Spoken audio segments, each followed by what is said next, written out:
नमस्कार।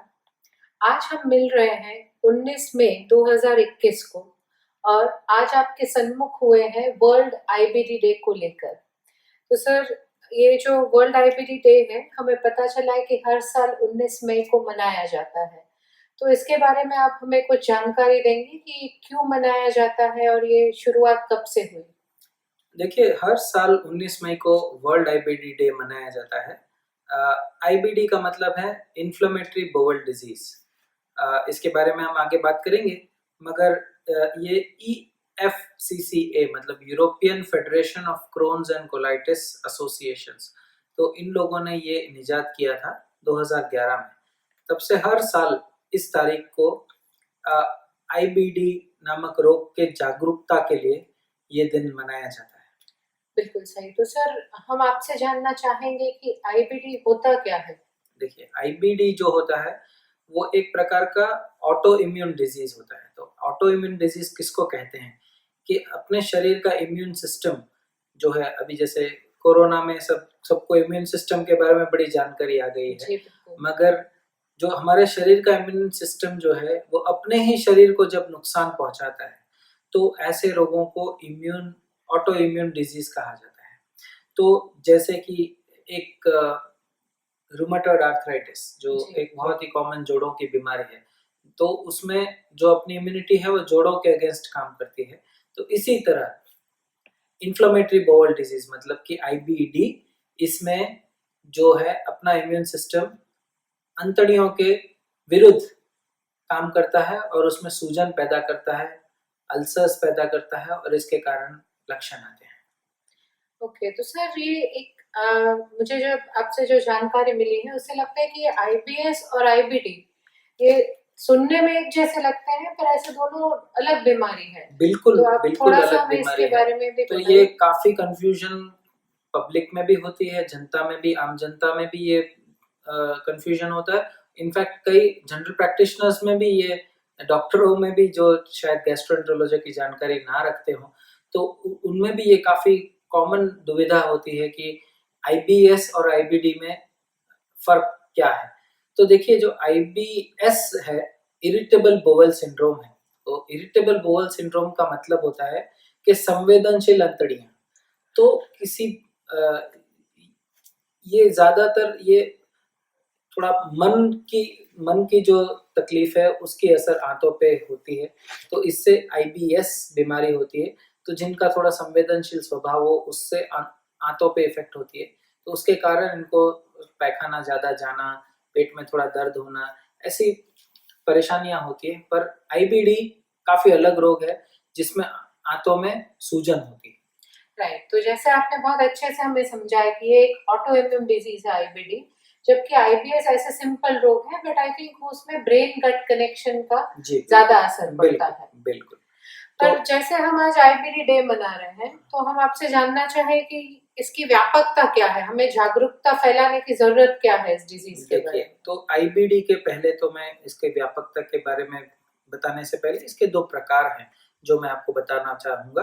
तो आईबीडी के जो दो प्रकार हैं, वो एक प्रकार है जिसको कहते हैं अल्सरेटिव कोलाइटिस, ये थोड़ा ज्यादा व्यापक है, और दूसरा जो प्रकार है उसको कहते हैं क्रोन्स डिजीज। अब क्रोन्स जो है एक वैज्ञानिक का नाम था, उसके नाम से ये 1932 में उसने ऐसे कुछ लक्षण बताए थे, लक्षणों का समूह बताया था, तो जिसको नाम दिया गया क्रोन्स डिजीज।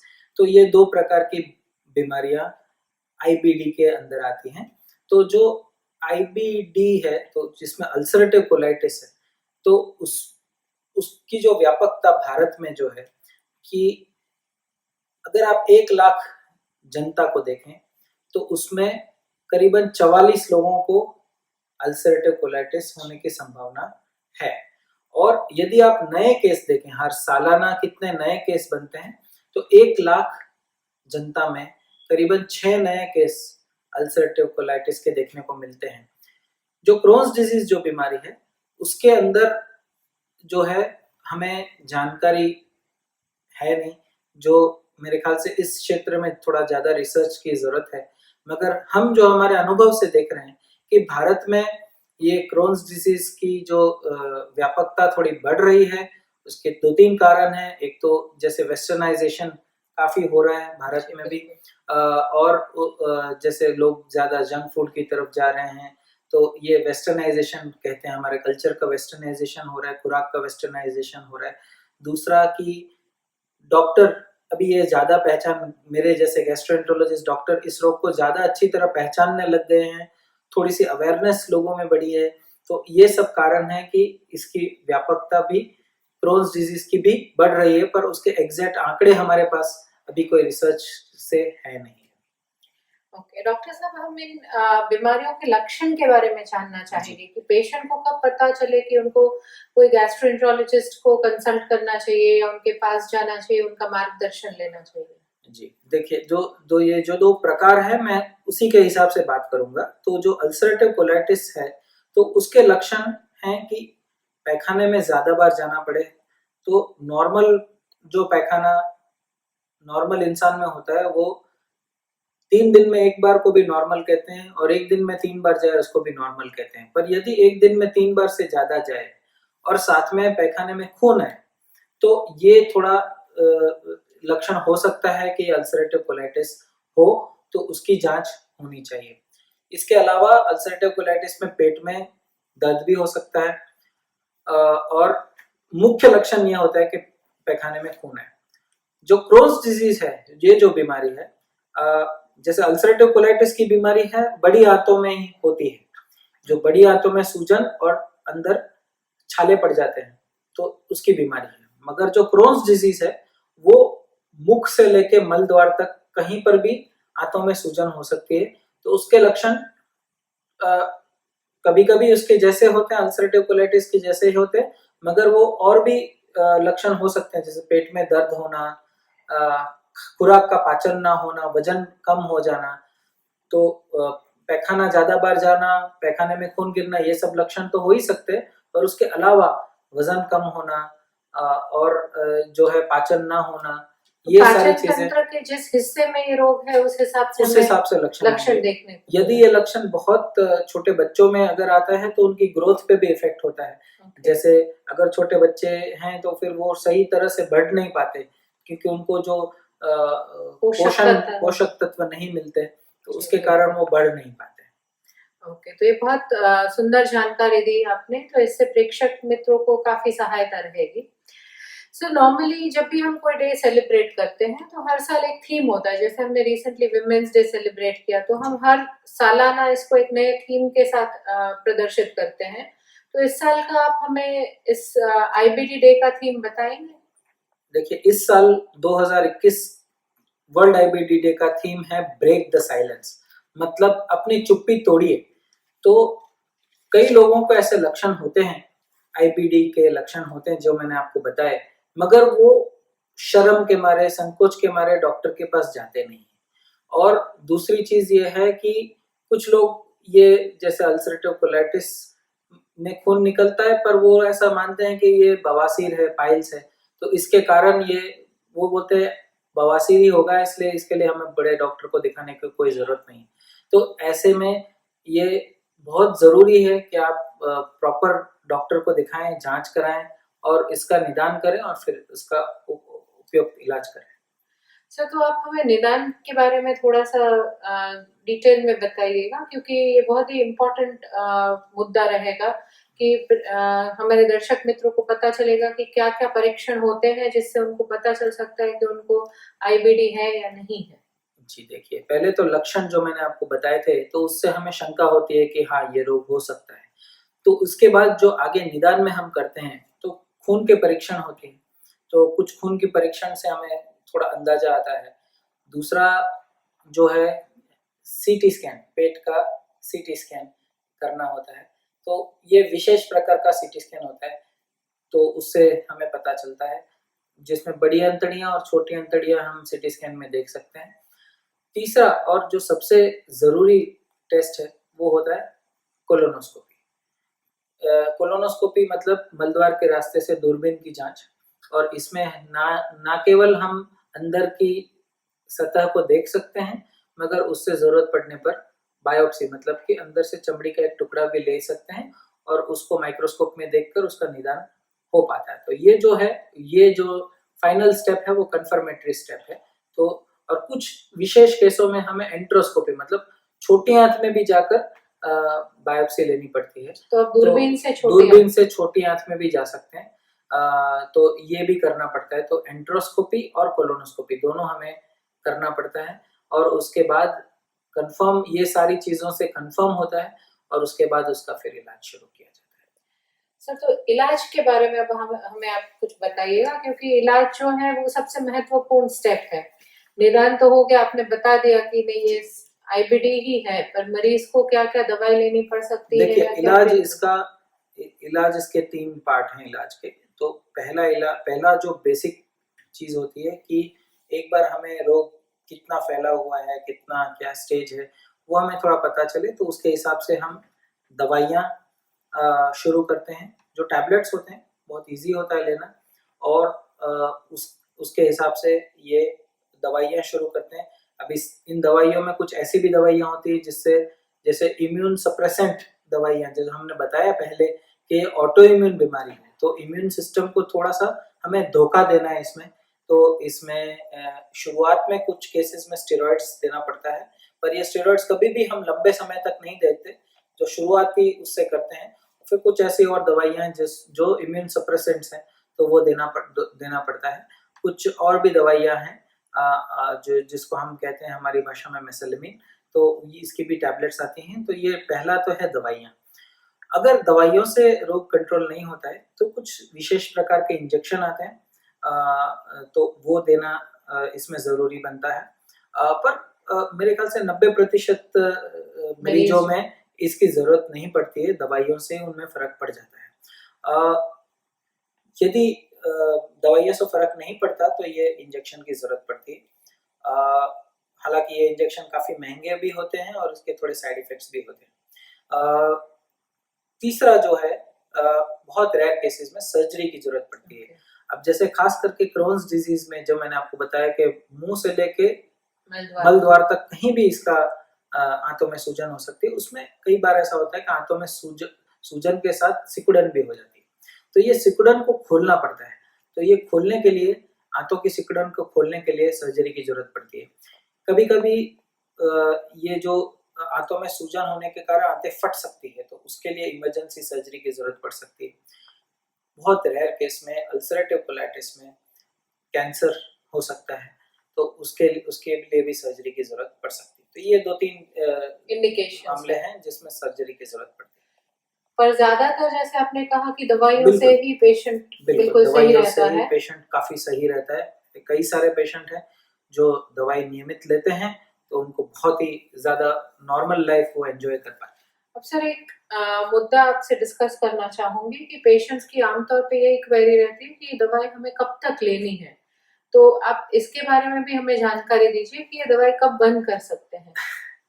तो ये बहुत ही ऐसे आपने मुश्किल सवाल कर दिया है, मगर मैं थोड़ा सा इसमें आपको इस तरह से बताना चाहूँगा। देखिए, इसमें ये है कि ये रोग, जैसे मेरे पास कोई भी मरीज आता है तो मैं उसको ये समझाता हूँ कि ये रोग जैसे आपको डायबिटीज या ब्लड प्रेशर का निदान हुआ उसकी तरह है। तो दवाइयाँ तो इसमें लाइफ लॉन्ग मतलब पूरी लाइफ लेनी है। हाँ, ये ज़रूर होता है कि ये रोग में उछाल आते हैं और ऐसा भी होता है कि रोग शांत भी हो जाता है। तो जब ये रोग ज़्यादा बढ़ जाता है तो थोड़ा हायर मेडिसिन्स, जैसे मैं आपको बताया कि स्टेरॉइड्स हमको देना पड़ता है, इम्यून सप्रेसेंट्स पावरफुल देने पड़ते हैं। पर जब ये रोग शांत हो जाता है तब हम स्टेरॉइड्स तो बिल्कुल ही लंबे टाइम तक कभी नहीं देते, पर कुछ ऐसे बहुत ही कम दवाइयों से मरीज को बहुत ही अच्छा रहता है। तो दवाइयाँ तो इसमें लाइफ लॉन्ग लेनी होती है, मगर लंबे अरसे के लिए कोशिश हमारी यही रहती है कि कम से कम दवाइयों से पेशेंट सही रहे। इस रोग में एम ये होता है कि मरीज कम से कम दवाई के साथ नॉर्मल जिंदगी जी पाए। ये नहीं होता है कि रोग को मिटाएं, ये रोग मिट नहीं सकते, ये रोग रहते हैं, पर इसके साथ जीने को सिखाना है मरीज। तो आप बेसिकली दवाइयों से जो रोग है उस पे काबू पाना चाहते हैं, आप कंट्रोल करना चाहते हैं ताकि वो रेमिशन में रहे और उसके वैक्सीन वेनिंग एपिसोड ज्यादा ना हो। बिल्कुल। इसके अलावा आप कुछ सलाह देना चाहेंगे अपने मरीजों को, दवाइयों के अलावा उनकी लाइफस्टाइल में कुछ चेंज या कुछ उनकी जीवन शैली बदलने से उनको आराम रहता है? बिल्कुल, जैसे मैंने आपको बताया कि एक कारण जो कहा जाता है कि आईबीडी भारत में बढ़ रहा है, उसका एक कारण है वेस्टर्नाइजेशन। जी, बिल्कुल। वेस्टर्नाइजेशन, अर्बनाइजेशन, मतलब जो कि हमारी लाइफस्टाइल इतनी फास्ट तो नहीं कहेंगे मगर सेडेंटरी हो गई, मतलब हम लोग सारे टेबल कुर्सी पे जाके बैठते हैं पूरा दिन, व्हाइट कॉलर जॉब्स सब व्हाइट कॉलर जॉब प्रेफर करते हैं, कोई अपना जो शारीरिक श्रम नहीं करता, जो डाइट में भी आप देखें काफी जो जंक फूड ये है, पिज्जा बर्गर वगैरह सब लोग बहुत ही ज्यादा मात्रा में खाते हैं, तो इसके कारण से ये बढ़ता है। तो सात्विक भोजन ले, अच्छा भोजन, हाइजीनिक फूड ले, तो ये सबसे पहली सलाह हमारे मरीजों के लिए होती है। अच्छा, जैसे क्रोन्स डिजीज के कुछ मरीज होते हैं जिनको हाथों में सिकुड़न होती है, तो जैसे जिसको हम अंग्रेजी में स्ट्रिक्चर कहते हैं, तो जिन मरीजों को हाथों में स्ट्रिक्चर होता है तो उनको हम ये सलाह जरूर देते हैं कि आप लो फाइबर खाना खाएं, क्योंकि फाइबर वाला खाना खाने से उनको पेट में दर्द ज्यादा बढ़ सकता है।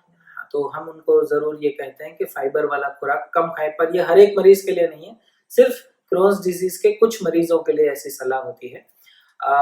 दूसरी दो मूलभूत बातें हैं कि एक जो पेन किलर मेडिसिन है, तो पेन किलर मेडिसिन में पैरासिटामोल के अलावा कोई दवाई ना लें, जैसे कि आप डाइक्लोफेनेक हो गया, आइबुप्रोफेन हो गया, तो ये सारी दवाइयां लेने से ये रोग बढ़ सकता है। जैसे लोग ओवर द काउंटर आमतौर पे फार्मासिस्ट के पास जाके बोलते हैं भैया मेरे को सिर दर्द हो रहा है तो दे दो तुम्हें दवाई, तो वो कैसे भी एक दवाई दे देता है, या तो कोई अनक्वालिफाइड पर्सन के पास जाके ऐसी दवाई लिखवा देता है, तो ये जो चीज है वो गलत है।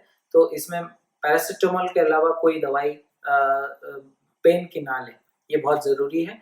और तीसरी चीज जो रिसर्च ये कहता है कि ज्यादा स्ट्रेस लेने से ये रोग बढ़ सकता है, जैसे मैंने आपको बताया कि उछाल आते हैं इस रोग में, तो ये जो इसके वैक्सिंग एपिसोड जो होता है, तो ये जब स्ट्रेस बढ़ता है तो ये प्रॉब्लम बढ़ सकती है।